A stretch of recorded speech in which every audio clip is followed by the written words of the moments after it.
السلام علیکم ورحمۃ اللہ وبرکاتہ۔ محرم الحرام کا آج تیسرا دن ہے اور حضرت عمر رضی اللہ تعالیٰ عنہ کے حوالے سے ہماری مسلسل جو ٹرانسمیشن چل رہی ہے اس کا آج یہ تسلسل کا تیسرا دن ہے اور آج یہ آخری دن ہے۔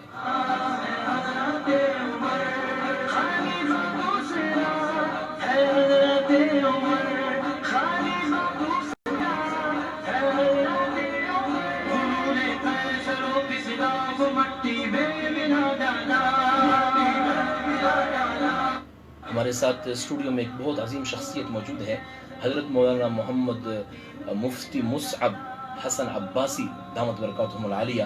سندھ سانگڑ سے ان کا تعلق ہے اور سجادہ نشین ہے۔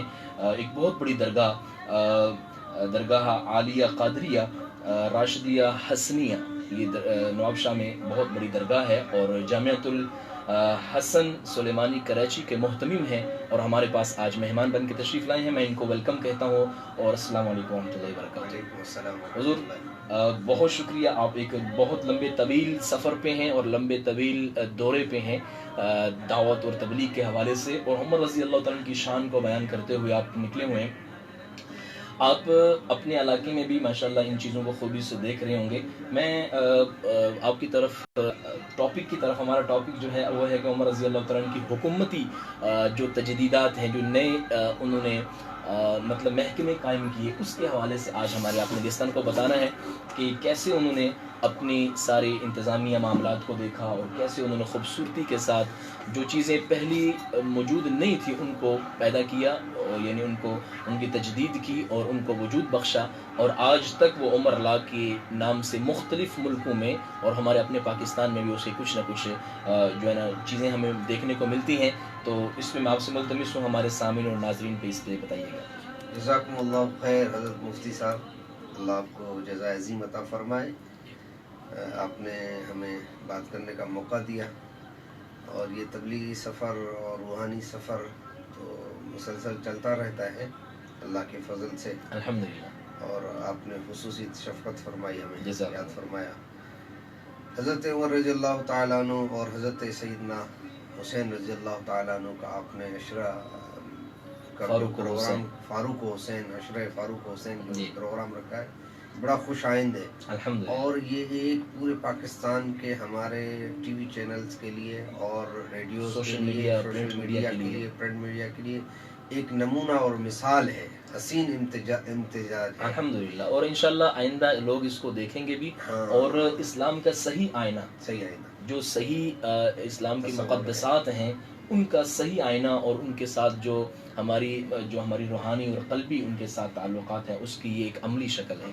حضور عمر رضی اللہ تعالیٰ کے حوالے سے آپ کیا ان کے محکمہ حکومت اور ان کی جو نئی نئی چیزیں تھیں، صوبے انہوں نے جو آج بھی ہمارے مطلب دنیا میں لوگ صوبوں میں تقسیم کرتے ہیں اپنی نظام حکومت کو، اپنی سلطنت کو، تو یہ سب سے پہلے سوچ ویژن کس کا تھا؟ یہ سب سے پہلے ویژن حضرت سیدنا عمر فاروق رضی اللہ تعالیٰ عنہ کا تھا۔ اچھا، ماشاءاللہ، چونکہ جزیرۃ العرب میں اسلامی ریاست اور اسلامی خلافت کا قیام حضور صلی اللہ علیہ وسلم کے دور میں ہی آ چکا تھا۔ بے شک بے شک۔ اس کے بعد حضرت سیدنا ابو بکر صدیق رضی اللہ تعالیٰ عنہ جو بنیادی اسٹرکچر اور ڈھانچہ تھا اس پر کام کر رہے تھے، تو حضرت صدیق اکبر کے بعد حضرت عمر رضی اللہ تعالیٰ عنہ نے اسلامی دور حکومت کا عملی آغاز کیا، جس میں حضرت نے جتنے بھی ڈپارٹمنٹس تھے، محکمہ جات تھے، وہ حضرت نے بنائے عملی طور پر۔ ماشاءاللہ، تو سب سے زیادہ یعنی صوبے تو کتنے صوبے تھے اس وقت؟ حضرت عمر فاروق 8 صوبے تھے، 8 صوبوں میں پورے اپنی سلطنت کو تقسیم کیا۔ اور یہ صوبے کس لیے بنائے جاتے ہیں؟ تاکہ انتظامی امور کے لیے آسانی ہو جائے۔ حضرت عمر رضی اللہ تعالیٰ نے بہت سارے شہروں کا قیام فرمایا، جس میں بصرہ ہے، کوفہ ہے، اور اس کے علاوہ موصل ہے۔ جی، تو یہ کون کون سے بڑے محکمے ہیں خاص طور پہ جو اس زمانے میں بھی ہمارے ہاں پائے جاتے ہیں، جو انتظامی امور ہیں، جو لوگوں کی حفاظت کرتے ہیں؟ تو ان میں سب سے پہلا جو محکمے ہیں وہ کون سے ہیں جو حضرت عمر رضی اللہ تعالیٰ عنہ کا وجود بخشا؟ حضرت عمر رضی اللہ تعالیٰ محکمہ زراعت کا نظام قائم کیا تاکہ لوگوں کو یہ جتنا بھی زراعت کا محکمہ ہے، اور ہمارے یہاں تو اس کے پورے ہوتے ہیں لوگ جو اس محکمے کو دیکھ رہے ہوتے ہیں، اور اس کے وزیر مشیر ہوتے ہیں ان ساری چیزوں کو، تو یہ سب سے پہلے بنیادی طور پر حضرت عمر رضی اللہ تعالیٰ نے اس کو، تو یہ بڑی اہم بات ہمارے لیے رہے گی کہ آبپاشی کا جتنا بھی نظام ہے، محکمہ زراعت ہے، اور نہروں کا بھی نظام جتنا بھی نہروں کا نظام ہے، آبپاشی نظام ہے، فوجداری نظام ہے، ٹھیک ہے، اور جتنے بھی اس وقت پولیس کا نظام ہے اور جیلوں کا نظام ہے، خراج کا نظام ہے، اوقاف کا خصوصاً نظام ہے، یہ سارا حضرت عمر رضی اللہ تعالیٰ عنہ کے دور میں. مسجدیں کیسے، یعنی حضرت عمر رضی اللہ تعالیٰ عنہ کی کیا اس میں روٹین تھی، مسجدوں کو کیسے، اور خاص طور پہ امام وغیرہ، مؤذن، جو حضرت عمر رضی اللہ تعالیٰ عنہ کے دور میں بہت ساری کثیر تعداد مساجد بنی، ان کی تعداد 900 کے شاید قریب آتی ہے، بالکل، اور اس میں سے 500 جامع مسجد میں سے تھیں، 500 جامع مسجد. تو یہ اس زمانے کے حساب سے، اس زمانے کے حساب سے تو ہم سمجھتے ہیں، لیکن اس زمانے میں آبادی بہت کم تھی، اور 500 مساجد جامع مسجد بنانا، اور اس وقت مسجد پورے شہر میں جمعہ کے لیے، عید کے گاہ کے لیے تو الگ تھی، جمعے کے لیے ایک مسجد ہوا کرتی تھی. بالکل. تو گویا 500 شہروں میں 500 شہر پہلے موجود ہوں، ان کو آباد کروانا، پھر ان میں مساجد بنوانا، اور 400 دوسری مساجد کا انتظام کرنا. تو یہ انسان کی یعنی انتظامی امور، اور خاص طور پہ اسلام کے لیے کتنی محبت اور اس کی اہمیت کی پتہ دیتا ہے کہ اس نے ان چیزوں کو دیکھا. اور پھر صرف یہ نہیں کہ آپ جیسے بتا رہے تھے کہ امام بھی مقرر کیے، مؤذن مقرر کیے، اور ان کی مسجد تو مرکز ہے، اسلام کا مرکز ہے، اسلام کی شناسی مسجد. سبحان ہے.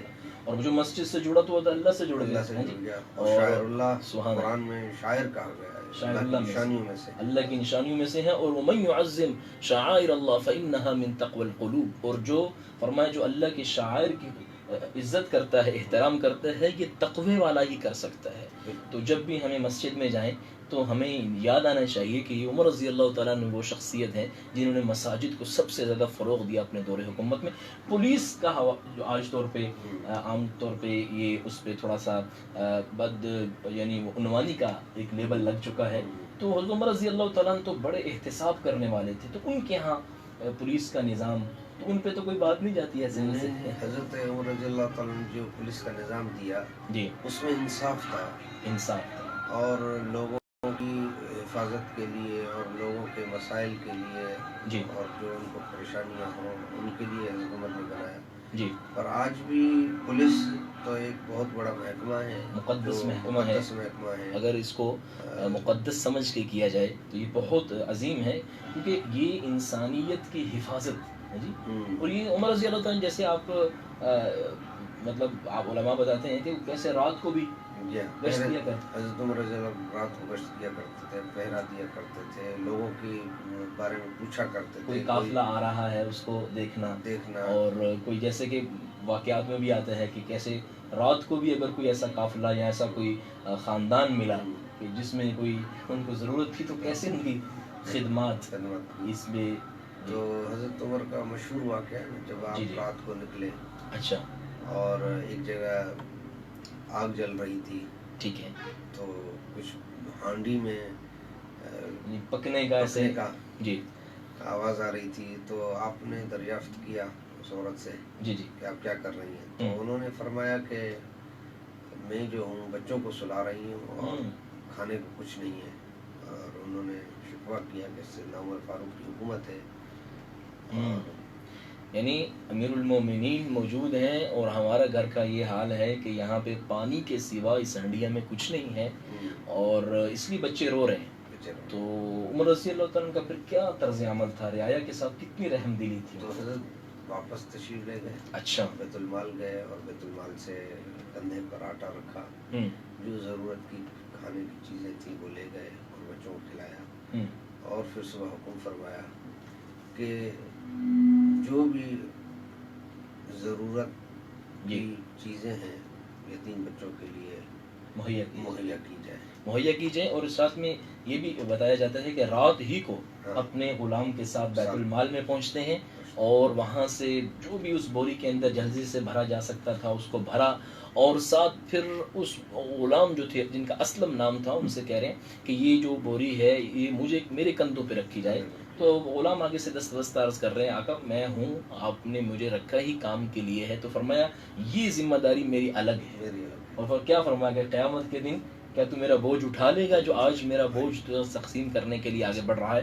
تو عمر رضی اللہ تعالیٰ نے وہ جلدی سے لے کر آئے اور خود جیسے وہ فرماتے ہیں کہ خود دوبارہ سے آگ جلانے کا انتظام کیا اور پھر دوبارہ سے اس کے اندر فرمایا خود جو ہے نا وہ پھونک مار رہے ہوتے ہیں، جیسے پہلے زمانے میں وہ ایک آگ جلانے کا خاص انداز تھا. تو وہ فرماتے ہیں کہ آپ کی گھنی داڑھی سے دھواں جو ہے وہ میں خود دیکھا کہ آپ کی داڑھی مبارک سے دھواں جو نکل رہا تھا اور اس کو جو ہے نا جو ہے نا کر رہا تھا. تو ان سارے حالات کے بعد جب وہ کچھ پک گیا اور کچھ ہریسہ سا تیار ہوا تو اپنے ہاتھوں سے بچوں کو کھلا رہے ہیں. اپنے ہاتھوں سے کتنی رحم دلی ہے. یہ اس شخصیت کے بارے میں ہے کہ جو 22 لاکھ مربع میل کا بادشاہ ہے. یہ وہ شخصیت ہے کہ جس کا نام سن کر کیسر و کسرا والے اپنے ہی محلات میں بیٹھے ہوئے کانپ رہے ہیں کہ اگر عمر نے ہماری طرف رخ کر لیا تو ہمارا حال کچھ نہیں بچے گا. یہ وہ شخصیت ہے کہ جس کو اللہ کے نبی نے فرمایا کہ آسمان کے ستارے جتنے ہیں اتنی اگر کسی کی نیکیاں ہیں تو وہ عمر کی ہیں. وہ فرمایا میرے بعد نبی ہوتا تو وہ عمر ہوتا. اور یہ بھی فرمایا کہ جس گلی سے عمر گزر جائے وہاں سے شیطان وہ رستہ بدل لیتا ہے. اور فرمایا ان اللہ جعل الحق علی لسان عمر وقلبہ. فرمایا حضرت عمر رضی اللہ تعالیٰ عنہ وہ شخصیت ہے کہ جب بھی سوچتے ہیں تو حق سوچتے ہیں، جب بولتے ہیں تو حق بولتے ہیں. وہ شخصیت کیا کر رہی ہے اپنے ہاتھوں سے نکال کر وہ بچوں کو. اور کیسے آتا ہے کہ وہ وہیں بیٹھ کے تھوڑی دیر کے لیے وہیں تھوڑی دیر کے لیے بیٹھ جاتے ہیں اور بعد میں اپنے غلام سے کہہ رہے ہیں اسلم سے کہ میں اس لیے نہیں بیٹھا تھا کہ کوئی اور وجہ تھی، میں نے ان بچوں کو روتے ہوئے دیکھا، میرا دل چاہا اب ان کو ہنستے ہوئے.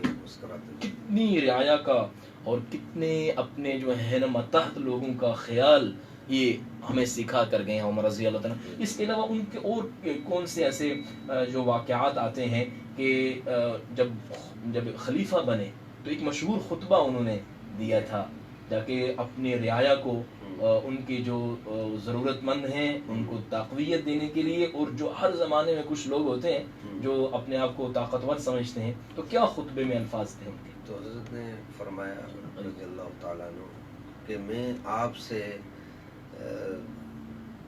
طاقت میں جو کمزور ہیں میں ان میں آپ سب سے زیادہ آپ میں سے جو سب سے زیادہ کمزور ہے وہ میری نظر میں طاقتور ہے. یعنی یہ کمزوروں کو اور ضعیفوں کو داد رسی کی جا رہی ہے کہ آپ نے پریشان نہیں ہونا، میری نزدیک تم طاقتور، میرے نزدیک تم طاقتور ہو، اور تم میں سے جو سب سے زیادہ طاقتور ہے میرے نزدیک سب سے زیادہ کمزور ہے. وہ یہ نہ سمجھے کہ میں اپنے زور بازو کی وجہ سے یا اپنے تعلقات کی وجہ سے یا اپنے نسب و شرافت کی وجہ سے میں کسی غریب کا حق پامال کر جاؤں گا.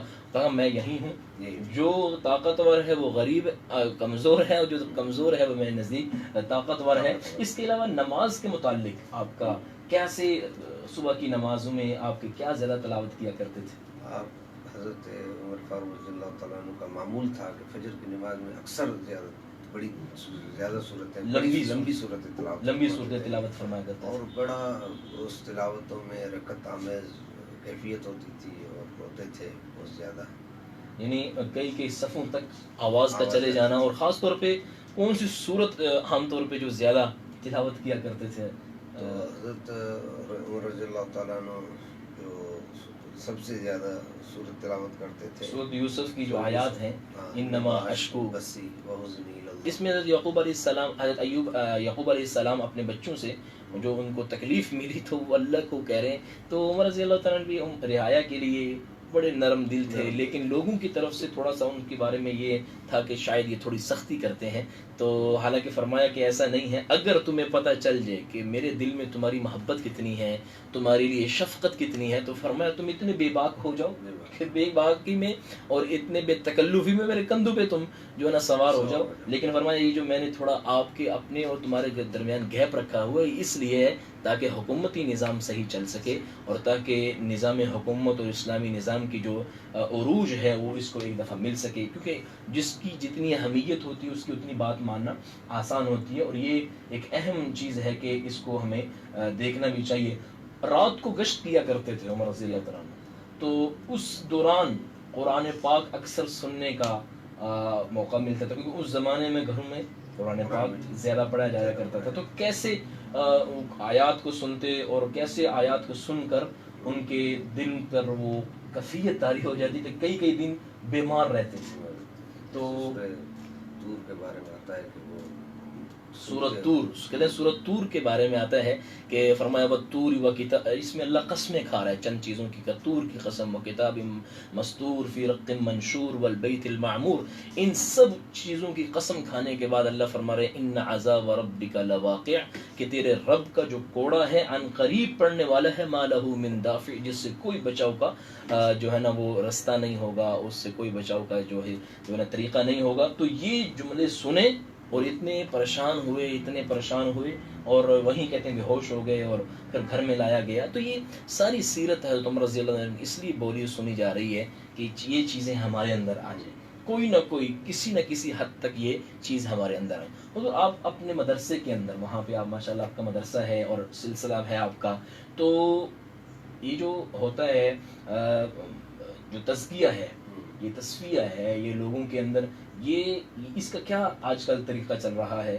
کیا اذکار بتائے جا رہے ہیں؟ ہمارے سننے والوں کو بھی خاص چند اذکار بتا دیے جائیں ایسے، تاکہ چونکہ یہ ساری چیزیں اس وقت آئیں گی جب ایمان مضبوط ہوگا۔ ایمان اس وقت مضبوط ہوگا جب اللہ پہ ایمان اور یقین کی کیفیت بڑھے گی۔ اس کے لیے اللہ نے ذکر بتایا، اپنی یاد بتائی، کلمہ لا الہ الا اللہ کا ورد بتایا۔ تو کون سی ایسی چیزیں ہیں کہ جن کا ہمارے سننے والے زیادہ سے زیادہ کثرت سے ذکر کیا کریں، تاکہ ان کے شب و روز میں جو اپنے کام کاج کے ساتھ آخرت کا بھی ذخیرہ بنتا چلا جائے؟ اس میں کلمہ طیبہ کا ورد کثرت سے کرنا چاہیے۔ کلمہ طیبہ کا ورد فرما رہے ہیں کثرت سے، کم 100 دفعہ، کم سے کم 100 دفعہ، کم سے کم 100 دفعہ اس کو کر لیا جائے۔ اس کے علاوہ کون سے اذکار؟ اس کے علاوہ سبحان اللہ و بحمدہ سبحان اللہ العظیم، بخاری شریف کی حدیث ہے، آپ صلی اللہ علیہ وسلم فرماتے ہیں کہ جو شخص سبحان اللہ و بحمدہ سبحان اللہ العظیم ایک پڑھے گا، تو اس کے بارے میں آتا ہے کہ یہ جو کلمہ ہے ہاں ترازو کو کس طرح، اگر سمندر کی جھاگ جتنے بھی اگر گناہ ہوں گے تو اللہ تعالیٰ معاف فرما دے۔ ماشاءاللہ فرما رہے ہیں کہ یہ کتنے بھی زیادہ انسان کے جرم ہوں، کتنے بھی زیادہ انسان کا اللہ سے تعلق ٹوٹا ہو، یہ ایک جملہ ہے سبحان اللہ وبحمدہ۔ حضور ہم دیکھتے ہیں عدالتوں میں اگر کوئی آپ پہ میرے کیس ہو جائے کسی پہ، کتنے چکر لگانے پڑتے ہیں، کتنی دفعہ ان کو جو ہے ذلت آمیز رویے دیکھنے پڑتے ہیں، کتنے لوگوں کے ساتھ منت سماجت کرنی، اور پھر بھی بات نہیں بنتی، ٹالنے پہ ٹالنا، تاریخ پہ لیکن یہاں پہ کوئی تاریخ نہیں مل رہی۔ حضرت فرما رہے ہیں کہ یہ جو الفاظ ہیں ان کا زیادہ سے زیادہ ورد کیا جائے، اور خاص طور پہ ان دنوں میں محرم کے 10 دن بڑے اہم دن ہیں، اور اسلامی تاریخ کے حوالے سے اور گزشتہ تاریخ کے حوالے سے، انبیاء علیہ السلام کے حوالے سے، دنیا کی تاریخ کے حوالے سے یہ بہت اہم دن چل رہے ہیں۔ تو ان میں سب سے زیادہ جو الفاظ اور جو ذکر کیا جائے، ایک تو فرمایا کہ تسبیح نکالی جائے ہر روز کلمے کی، اور دوسرا فرما رہے ہیں کہ سبحان اللہ وبحمدہ سبحان اللہ العظیم۔ حضور یہ بیعت کا سلسلہ، اس کا کیا فائدے ہوتے ہیں؟ اس سے تیسری تسبیح استغفار بھی کرنی چاہیے۔ اچھا، استغفار بھی ساتھ ہونا چاہیے، اور اس کے ساتھ کم سے کم ہر مسلمان کو 300 مرتبہ درود شریف پڑھنے چاہیے، زیادہ سے زیادہ 1000 مرتبہ، اس سے زیادہ کوئی تعداد نہیں۔ ٹھیک ہے۔ تو اس سے یہ ہوگا کہ جب آپ کثرت سے درود شریف پڑھیں گے، کلمہ شریف پڑھیں گے، تو آپ کی نسبت جو حضور صلی اللہ علیہ وسلم سے ہے وہ مضبوط ہوگی۔ سبحان اللہ، ایمان میں پختگی آئے گی، لذت آئے گی، آپ کی جتنے دکھ تکلیفیں درد ہیں وہ دور ہوں گے۔ اچھا، یعنی اگر غموں کو دور کرنے کے لیے بہترین مجرب وظیفہ درود شریف ہے؟ درود شریف ہے۔ یہ جی بہت اہم بات ہو گئی، یہ بہت آسان ہو گیا ہمارے لیے۔ لوگ پوچھتے رہتے ہیں جی غم بڑے ہیں، پریشانیاں بڑی ہیں، کیا کیا جائے، کیا پڑھا جائے؟ تو فرمایا بہت آسان ہے، اس کو درود شریف کو کثرت سے پڑھا جائے۔ اللہ تعالیٰ جزائے خیر عطا فرمائے۔ تو بالکل ہی آسان ہے، اس میں یہ ہے کہ آپ کم سے کم صلی اللہ علیہ وآلہ وسلم پڑھیں، اس کو زیادہ زبان پہ پڑھتے رہنا چاہیے۔ جی، تو یہ یعنی فرما رہے ہیں کہ درود پاک کا ہم انشاءاللہ ابھی ان سے مزید بیعت کے حوالے سے، چونکہ ان کا ایک بہت بڑا سلسلہ ہے، اور یہ کہاں سے فیض یافتہ ہیں، وہ کہاں سے فیض یافتہ تھے، ابھی ہم ان کو ان ساری چیزوں کو سیکھیں گے۔ ابھی ہم ایک نظم سنتے ہیں حضرت عمر رضی اللہ عنہ کی منقبت کے حوالے سے، پھر انشاءاللہ ہم اس کے بعد اپنے پروگرام کو جاری رکھیں گے۔ نبی نے جو رب سے مانگی دعا عمر ہے، عمر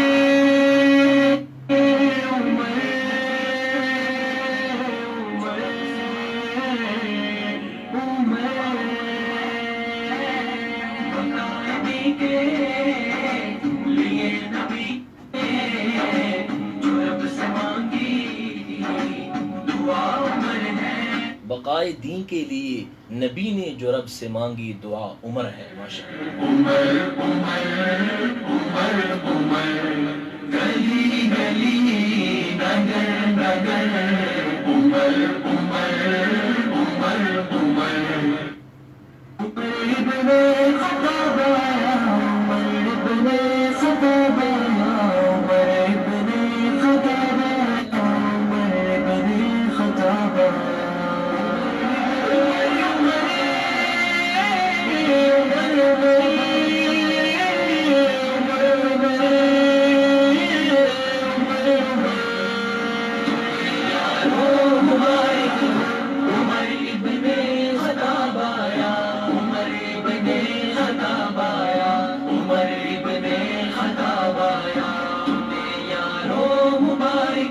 عمر ابن خطاب آیا عمر ابن خطاب آیا عمر ابن خطاب سے دین کے گلشن میں بن کر تو باہر آیا کھلے اسلام کے گلچے گلوں پر بھی نکھار آیا کھلے اسلام کے گلچے گلوں پر بھی نکھار آیا فلک جھوما زمین جھومی میرے جی پہ شباب آیا تمہیں یارو مبارک ہو عمر ابن خطاب آیا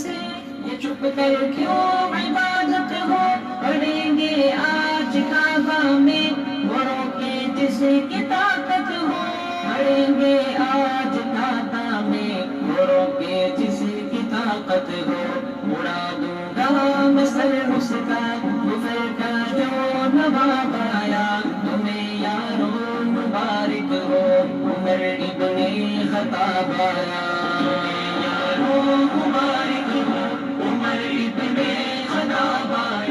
ماشاءاللہ. آپ سن رہے ہیں حضرت عمر رضی اللہ تعالی عنہ کی شہادت اور ان کی تعلیمات اور ان کی خوبیوں کے حوالے سے. یہ 3 دن کا تسلسل سے یہ پروگرام چلتا رہا. آپ نے اس کو محبت سے سنا. آج اس کا آخری دن ہے.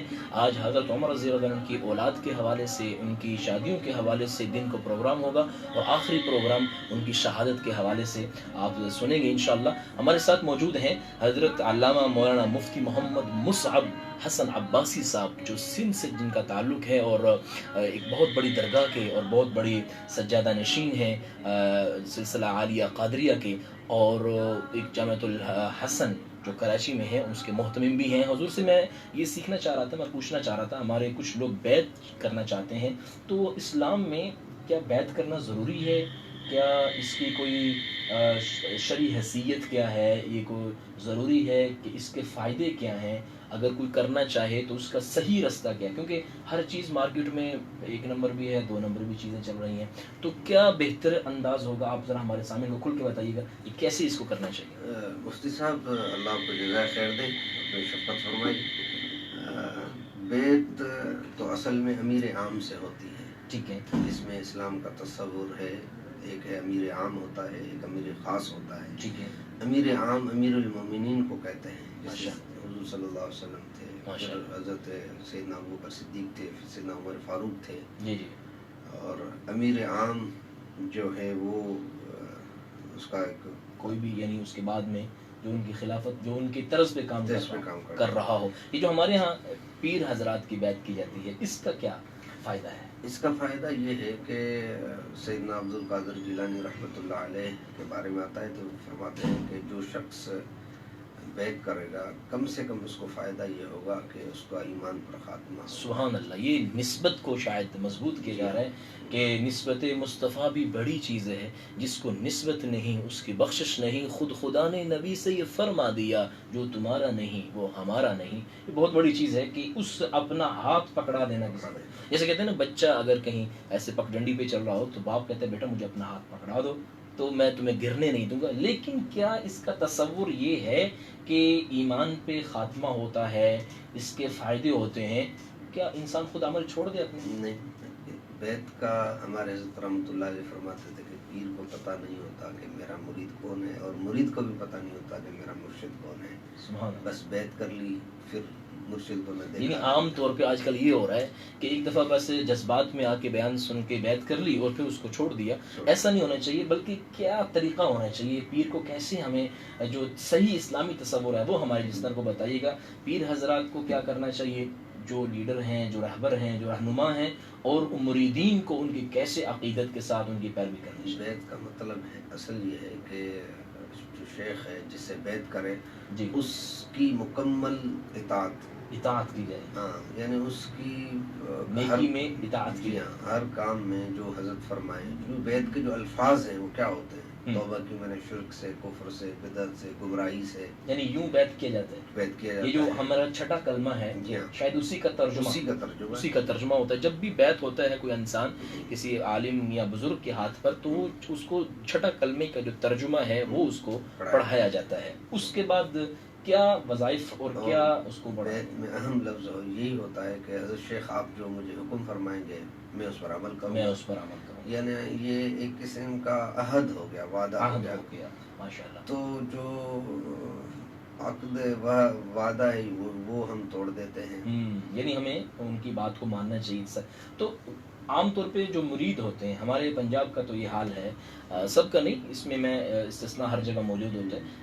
عام طور پہ یہ کہا جاتا ہے کہ پیر صاحب کی بیعت ہو گئی، اب انشاءاللہ یہ بخشوا لیں گے قیامت. نہیں، اس میں کیا آپ خود ایک پیر ہیں تو کہیں آپ پہ حرف نہ آ جائے، میں معذرت سے. نہیں، کیا صحیح طریقہ ہے؟ قطعاً یہ نہیں ہے. اچھا.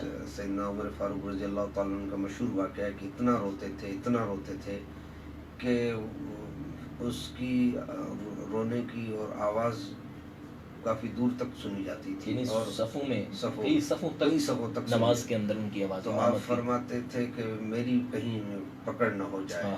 کہاں اور کیسے وہ فرمایا کہ ایک یعنی فرات کے کنارے پر اگر ایک کتا بھی پیاسا مر گیا تو عمر سے پوچھا جائے گا.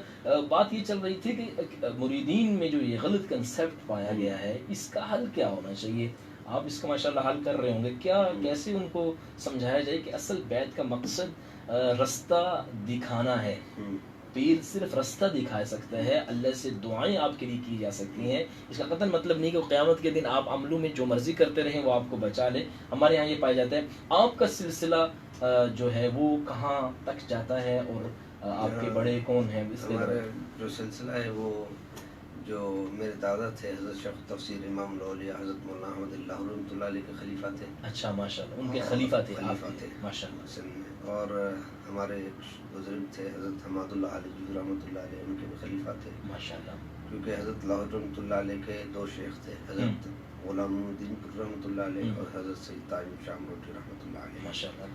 تو یہ سلسلہ پھر آگے چلتا ہے. تو یہ ابھی آپ پر یعنی ابھی انہوں نے خلافت، تو ابھی آپ کے جو مرشد ہیں، پیر ہیں، جو جہاں سے آپ فیض حاصل کر رہے ہیں، کسب کر رہے ہیں، وہ کون ہیں؟ وہ ہمارے حضرت ڈاکٹر میاں محمد اجمل قادری صاحب ہیں. ڈاکٹر میاں محمد اجمل قادری صاحب یہ یعنی ہمارے یعنی پاکستان میں اور پوری عالم اسلام میں ایک بہت بڑی شخصیت، ایک بہت بڑا نام ہے، جن کی جن کے مریدین، جن کے متوسلین دنیا کے کونے کونے میں پائے جاتے ہیں. اور حضرت کا بہت دھیمی طبیعت کے مالک ہیں، بڑے خوبصورت، جیسے ایک مربی اور مشفق استاد ہوتا ہے، جیسے ایک باپ کی شفقت ہوتی ہے، ایسے اپنے مریدین کو یعنی ان کے ساتھ ایسا برتاؤ کرتے ہیں. جیسے آج ہمارا حضرت عمر رضی اللہ عنہ کے حوالے سے بھی یہی تھا، وہ کیسے اپنی رعایا کے ساتھ، کیسے اپنے ماننے والوں کے ساتھ کتنی محبت کیا کرتے تھے. میں حضرت کو بڑے چونکہ ہمارے ماموں جان ہیں، وہ ماشاءاللہ ان کے بڑے متوسلین میں سے ہیں اور بہت ان کی قریبی ہیں. حضرت کی شفقت ہوتی ہے، جب بھی وہ جو ہے وہاں پہ لاہور میں جانا ہوتا ہے تو حضرت بھی ان پہ شفقت فرماتے ہیں. تو حضور آپ کا اپنا وہاں پہ حلقہ احباب کیسا ہے؟ اپنے وہاں پہ سندھ میں کیسے لوگ دین کی طرف مائل ہو رہے ہیں؟ پنجاب میں اور آپ کے سندھ میں کوئی فرق کیا پاتے ہیں آپ؟ بس فرق تو کوئی خاص نہیں ہے. بس لوگوں کی دلچسپی ہوتی ہے کہ کسی نیک صالح بزرگ سے اختلافات. یعنی وہاں پہ زیادہ ہے یہ سلسلہ یا کم ہے اپنے پنجاب سے؟ یعنی پنجاب سے زیادہ ہے وہاں پہ لوگ زیادہ اپنی اصلاح کی فکر کر رہے ہیں، کیونکہ وہاں پہ جو میں خود گیا ہوں تو الحمدللہ وہاں پہ ایک بہت بڑی چیز دیکھی، لوگوں میں عاجزی بڑی ہے. آپ کبھی جانا ہو آپ کبھی دیکھیں گے کہ سندھ میں سب سے زیادہ، پاکستان میں جتنے بھی صوبہ ہیں سب سے زیادہ عاجزی اور مسکنت والے لوگ، اور اللہ کو عاجزی بڑی پسند ہے نا، اللہ کو عاجزی بڑی پسند ہے، یہ سب سے زیادہ آپ کو سندھ میں نظر آئے گی. اور ہمیں چاہیے کہ لوگوں کی خوبیاں اپنے اندر پیدا کریں، جس میں جو خوبی ہے ایک تو اس کو اپریشیٹ کرنا جائے، اور دوسرا اس خوبی کو اپنے اندر لانے کی بھی کوشش کرنا، یہ ہم سب کی ذمہ داری ہے. تو یہ آج کا ہمارا پروگرام. حضرت کے آخر میں آپ کیا کچھ نصیحت کرنا چاہیں گے ہمارے سننے والوں کے لیے، چونکہ آپ کا بھی ایک ایسا یعنی آپ کا بھی ایسا ایک نظام ہے جس میں آپ لوگوں کی اصلاح کے لیے کوشش کر رہے ہوتے ہیں، لوگوں کے پاس جانا، مختلف دورے کرنا. ابھی بھی آپ کا مریض سے دورہ تھا، حضرت میاں ڈاکٹر اجمل قادری صاحب بھی وہاں پہ سرپرستی فرما رہے تھے، وہ بھی اپنی مصروفیات میں سے وہاں پہ سال میں ایک دفعہ وہاں پہ ان کا اجلاس ہوتا ہے، وہاں پہ ان کا ایک دورہ ہوتا ہے. تو حضور کیسے روحانی پروگرام ہوتا ہے، تو اس کو کیسے آپ کیسے اپنے حلقہ احباب کی کس طرح آپ کی جو یعنی جو ہوتے ہیں نا مجربات، کیا وہ چیزیں ہیں جس پہ آپ اپنے مریدین کو، اپنے متوسلین کو جس پہ آپ بیعت کرواتے ہیں اور پھر ان کی اصلاح کے لیے کوشش کرتے ہیں؟ بس سب سے پہلی تو نیت ہونی چاہیے اپنی اصلاح کی. جب تک آپ اصلاح کی نیت نہیں کریں گے تو آپ شیخ کر لیں، آپ کی اصلاح نہیں ہوگی. تو نیت ٹھیک کر لیں، کیونکہ خود سیدنا عمر فاروق رضی اللہ تعالیٰ عنہ کا جو سبق ہے، درس ہے، سیرت فاروق ہے، وہ شروع ہی نیت سے ہوتی ہے. نیت سے ہے. سبحان اللہ. اور یہ جو بخاری شریف، سبحان اللہ، بڑی اہم دلیل کی طرف اشارہ فرمایا. سبحان اللہ، سبحان اللہ. یہ بخاری شریف کی پہلی حدیث ہے اور اس کے راوی عمر رضی اللہ تعالیٰ عنہ. کیا بات آپ نے ماشاءاللہ کس کے ساتھ جوڑی ہے کہ یعنی نیتوں کا درست ہونا. کس نیت سے آپ پیر کے پاس جا رہے ہیں؟ کیا نیت یہ ہے کہ بخشوا لیں گے قیامت کے دن، یا نیت یہ ہے کہ میں اپنی اصلاح کر لوں تاکہ میں اپنے اندر سے رذائل ختم کر کے فضائل اور صفات حمیدہ اپنے اندر پیدا کروں؟ یہ ان کے بڑوں کا دیا ہوا درس ہے. ان کے جو بڑے پیر ہیں، ان کے جو بڑے پیر تھے، یہ تسلسل سے چلتا ہوا آ رہا ہے. اس لیے آج یہ بھی یہاں پہ محو گفتگو ہے کہ اصل یہ ہے، پہلی چیز نیت ہونی چاہیے. اس کے بعد کیا؟ جب آپ کی نیت درست ہوگی اور نیت ہوگی جو سیدنا فاروق اعظم کا پہلی حدیث بخاری کی درس ہے، سبحان اللہ، تو اس کے بعد پھر آپ کے لیے آسانیاں شروع ہو جائیں گی. یعنی نیت کے بعد ہی اللہ کی طرف سے نظریں رحمت بن جائے. نظر رحمت. سبحان اللہ. اور دوسری بات یہ ہے کہ ہمارے استاد ہیں، وہ فرماتے ہیں کہ جب انسان نیت کر لیتا ہے تو پھر انسان اس عمل کو کرنا شروع کر دے. ٹھیک ہے. جب عمل کرنا شروع کر دے گا تو اللہ تبارک تعالیٰ اس کے لیے آسانیاں فرمائے گا. یعنی نیت کرنے کے بعد اصل نیت کا حاصل یہ ہے کہ عملاً بھی کوئی پریکٹیکل بھی کچھ، صرف نیت ہی نہ کرتا ہے بلکہ عملاً بھی کچھ جدوجہد. اور تیسری بات یہ ہے کہ جب انسان کسی چیز کو اپنے عادت میں ڈال دیتا ہے، نماز کا، روزے کا، سچ بولنے کا، حق بات کہنے کا، مختلف چیزیں، تو اس کو ہمارے استاد فرماتے ہیں کہ وہ DMR کہتے ہیں اس کو، یعنی ڈسکشنری مینٹل روٹین. یعنی انسان کی عادتیں بن جاتی، جیسے انسان گاڑی چلا رہا ہوتا ہے، عادت بن جاتی ہے. لاشعوری میں وہ گیئر تبدیل کر رہا ہوتا ہے، بریک لگا رہا ہوتا ہے، گاڑی چل رہی ہوتی ہے، تو اسے پتہ نہیں ہوتا. اسی طریقے سے جو نماز کا عادی ہوتا ہے تو وہ نماز پڑھ رہا ہوتا ہے، تو جو ذکر کا عادی ہوتا ہے اس کی زبان پہ ذکر ہوتا ہے. انسان مجموعہ کمزوری ہے. اچھا. اور انسان جو ہے وہ نسیان سے ہے، کمزوری خطا. ایک حدیث میں آتا ہے، آپ نے فرمایا صلی اللہ تعالی علیہ وآلہ وسلم نے فرمایا کہ اگر آپ گناہ چھوڑ دیں گے تو اللہ ایسی امت پیدا کرے گا جو گناہ بھی کریں گی اور میری عبادت بھی کریں گے. تو ہم یہ سوچیں کہ ہم آئیں مختصر زندگی کے لیے. بے شک یہ موقع پہلا اور آخری ہے. ایسے ہی. تو اس لیے اس موقع کو غنیمت جانتے ہوئے ہم اللہ کی رضا کو اور حضور صلی اللہ علیہ وسلم کی رضا کو حاصل کرنے کے لیے ہم لگ جائیں. اور شیطان کا جو ایک دھوکہ ہوتا ہے کہ انشاءاللہ کل سے کروں گا، یہ بہت بہت اہم بات، ٹالنا یہ ہماری عادت ہے. اور جہنم میں فرمایا سب سے زیادہ لوگ ہوں گے اہل التسویف، ٹالنے والے. ٹالنا، حضرت فرما رہے ہیں نیتیں درست ہونی چاہیے، نیت پر عملی جدوجہد ہونی چاہیے. اور پھر جو چیز نیکی آپ کی ہیبٹس بنتی چلی جا رہی ہیں، آپ کی عادت بنتی چلی جا رہی ہیں، اس کو عادت بنائیں. اور ٹالیں مت. یہ چوتھی بات فرما دی ہے کہ ٹالنا ہم چھوڑ دیں. جب ایک بات سامنے آ گئی جیسے آج فرمایا تسبیحات پڑھنی ہے, کلمہ پڑھنا ہے, اور سبحان اللہ وبحمدہ, سبحان اللہ العظیم, اور استغفار کی تسبیح, یہ 3 چیزیں حضرت نے اپنے بزرگوں کی طرف سے جو ہمیں بتائی ہیں, اس پہ ہمیں عمل کرنا چاہیے. حضور آخر میں ایک خاص وظیفہ ہمیں بتا دیں ہمارے سننے والوں کو جو بہت مجرب ہو آپ کی لائف کا, آپ کی زندگی کا. وہ اولاد کے حوالے سے ہو سکتا ہے, وہ ذہنی ٹینشن کے حوالے سے ہو سکتا ہے, وہ بیماریوں کے حوالے سے ہو سکتا ہے. کون سا ایک ایسا مجرب وظیفہ بتائیں. ہماری بہنیں بھی سن رہی ہیں اور لسنر میں موجود ہیں, سلام بھی لوگ پیش کر رہے ہیں. عاطف محمود صاحب ہیں, وہ سلام بھی کر رہے ہیں, اور اسی طرح حافظ خلیل صاحب ہیں, وہ کہتے ہیں خوش آمدید. ہم آپ کو خوش آمدید بھی کہتے ہیں, آپ ہمارے پنجاب میں آئے ہوئے ہیں. اس طرح بہت سارے لوگوں نے محبتوں سے نوازا. ضرور ایک خاص وظیفہ جو آپ کی وظیفہ آیت کریمہ کا پڑھیں جب مشکلات میں آئیں, پریشانیوں میں آئیں, دکھوں درد, کیونکہ آیت کریمہ تو ہم سمجھتے ہیں جلالی وظیفہ ہے, نہیں پڑھنا چاہیے. حالانکہ ایسے ہی لوگوں میں ہاں جی, حالانکہ آیت کریمہ خود ایک دعا ہے, لا الہ الا انت. پہلے تو رب کی توحید بیان کی گئی ہے کہ اللہ تو ہی رب ہے ہمارا. پھر اس کی پاکی بیان کی گئی ہے, سبحانک, تیری ذات پاک ہے, تیرے سوا کوئی ذات ہی نہیں بچانے والی. بچانے والی. یونس علیہ السلام کی بہت بڑی دعا ہے. اللہ فرماتے ہیں للہ بھی صفی بطنہم الف سنۃ الا, فرمایا کہ اگر یہ آیت دوسری ہے, فرمایا اگر یہ آیت نہ پڑھتے تو قیامت تک بھی پڑھے رہتے تو ہم وہاں سے نہ نکالتے. تو فرما رہے ہیں کہ جتنی بھی آپ کی زندگی میں بھور ہوں, آپ کی زندگی کتنے بھی گڈا ٹوپ اندھیروں میں چلی جائے, تو وظیفہ کون سا ہے جی؟ لا الہ الا انت. آیت کریمہ ہے. بہت خوبصورت بات فرما دی اور بہت ہمارے لیے آسانی فرما دی. اور اس میں ایک آیت کریمہ میں ایک سبق بھی ہے. وہ سبق ہے سکون کا, آرام کا, اور اللہ سے تسلسل میں مانگتے رہنے کا. کیونکہ آیت کریمہ کا وظیفہ جب آپ نے پڑھا تو بعض روایت میں آتا ہے کہ 40 دن کے بعد حضرت یونس علیہ السلام نکلے, بعض میں 3 دن کا بھی تذکرہ آتا ہے, 3 دن آپ مچھلی کے پیٹ سے نکلے. تو اس کا مطلب یہ نہیں کہ آپ وظیفہ پڑھنا شروع کریں اور فوراً نکل کر باہر آ جائیں اس مصیبت سے, پریشانی سے.